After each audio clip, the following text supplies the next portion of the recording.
Right, here we have a marker float. Marker float is used as a target for somewhere to cast and to bait to, and for plumbing. I tend not to use it for finding my feature until I found the feature, and then I attach the float. So if I just run you through how I do that. So basically you're going to need a marker rod setup, which just involves having braided mainline on a reel, not a sinking braid, a floating braid. It casts much better. You cast it beyond the area that you intend to feel and on the same line as that area. So you cast out beyond it, you tighten to the lead. And most people, and the common mistake I see on Korda tutorials, is people pulling the lead back too quickly. So you tighten to the lead, and what I try and do is I tighten to it, feel the resistance, and if it's not coming easily, it's not on clean bottom. So rather than yank it out, I just give the rod tip a little nod like that. That dislodges it from what it's stuck in, and then I tighten down again. And if it's stuck again, then I do the same. Basically, I just keep nodding it out, and eventually, when I land onto the spot that I'm looking for, in a weedy situation, you'll knock it like that, and you'll feel the lead sink, clonk down onto the bottom. Another time, you just go to tighten again, and as you go to tighten, there'll be no resistance. The rod tip will pull back. It'll either be on clean ground, like you could be on clay, mud, but generally the spots I'm looking for are the bits where they've been polished and where the fish have been feeding. And those spots tend to have stones in, where they've eaten the mud back, they've not eaten the stones, they're left there. And that's what we're talking when we talk about pea shingle gravel.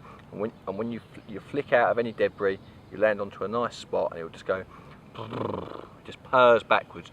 Very little resistance. The less resistance, the cleaner the spot. The cleaner the spot, the better, in my personal opinion. I hear people talking about fishing in dirty bottoms, and I've caught doing that too. But when we're talking about real crisp, clean spots that we're trying to locate with a marker, they're the ones that I found. Once I found that spot, I open the bail arm and I bring the rod back to 12 o'clock. I stick it in the reel's line clip at that point, and that gives me more than enough line to recast, hit the clip at that point, lower it in, and that makes the lead land behind the spot.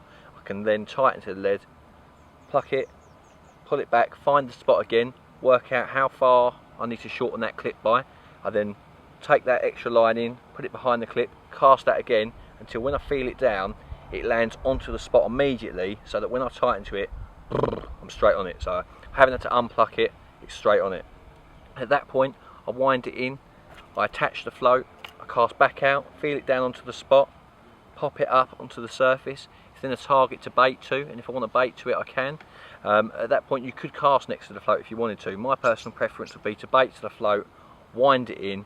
I can use it to wrap it round sticks on the bank, work out exactly how far it is. For example, say it's 10.5 wraps. All I have to do is the same with my fishing rod, 10.5 wraps, cast to the same tree that I was casting to on the far bank, feel it down so the rod's at the same angle, clonk it down, I'm on exactly the same spot. So that's my preference now, use the marker float and how to locate spots to fish to.